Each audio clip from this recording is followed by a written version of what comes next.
I posted 77 YouTube shorts in 1 month, and I want to share with you the results of what happened, what worked, what didn't work, and why I'm doing this in the first place. Hi, my name is Jason Scott Montoya, and I'm on my journey towards YouTube monetization. So one of the things that I wanted to figure out as a YouTuber, and my YouTube monetization journey is primarily the wide format videos, not YouTube shorts. So I've been doing YouTube since 2017, but I was just posting my podcast episodes on the channel, not really understanding the YouTube opportunity. At the end of last year and the beginning of this year, I realized the opportunity, and I decided this January to get serious about YouTube. And so I went from 68 subscribers at the beginning of the year to I now have 271 subscribers. I'm about a quarter of the way towards YouTube monetization, both in terms of subscribers and watch hours. And I wanted to figure out if YouTube Shorts could help me get the watch hours and help me get the subscribers to move towards the goal. And so I decided to do a YouTube experiment with YouTube Shorts. If I published 3 a day, every weekday, taking the weekends off, but every weekday I would do 3 a day. So it's 15 every single week. So I've been doing that since April 21st, and today is May 23rd. So this goes through May 22nd in terms of the analytics that we're going to look at.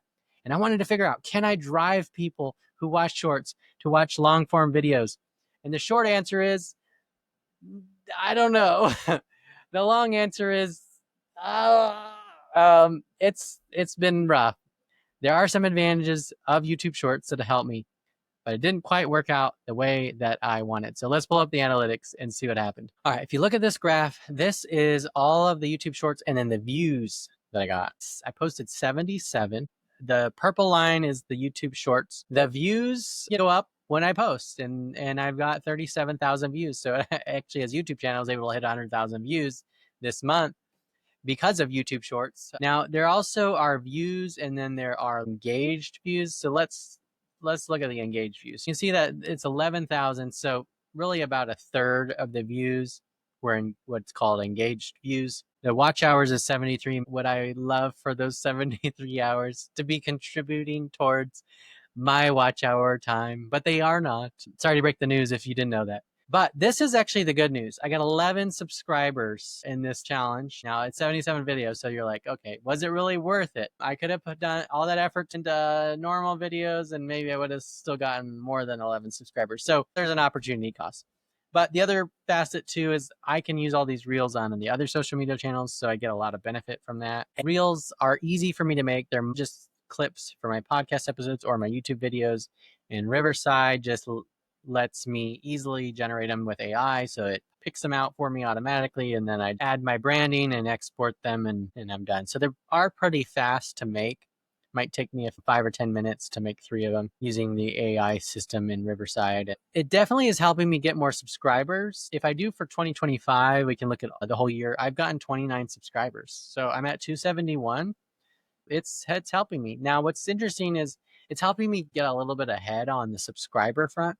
I do wonder if it helps me build the audience. If I get a larger audience, every person that watches a YouTube short is now put into my YouTube audience profile. Now, a lot of those people, they don't necessarily watch YouTube long form. I have one friend that says he only watches YouTube shorts. He doesn't watch long form content. And so he doesn't translate. And that's what I've discovered. I'm going to dive into this traffic sources, and I'm going to go to my videos, and this is for all of 2025. I'm going to go down to related shorts. So on a short, you can put a related video. So every time I do a short, I connect the full video to that clip. You can see I only have 1/2 of a watch hour. I have 30 minutes. For the whole year, I published 104 YouTube shorts. I got 1/2 watch hour from YouTube shorts. So it's not impressive. I have gotten 29 subscribers. That's a little bit more impressive. But if we go to my YouTube channel, there's a couple things I want to show you. I really have been trying to get YouTube shorts to work, to get watch hours, and it just doesn't seem to want to do it. You can see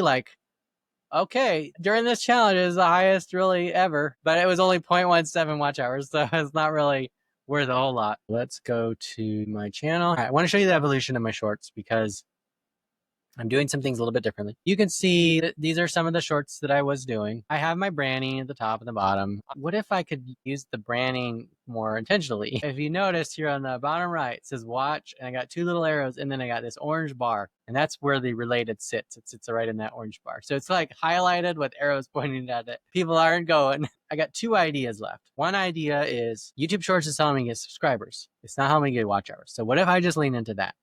And so for the related, what if I just connect other YouTube shorts instead of long form videos? Maybe I'll get more views. What's interesting is, if you go back to this graph, let's do traffic sources, views, and then we do related shorts.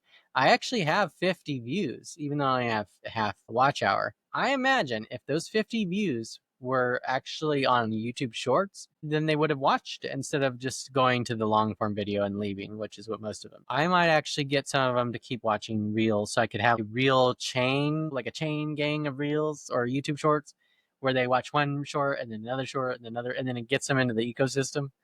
That's one idea.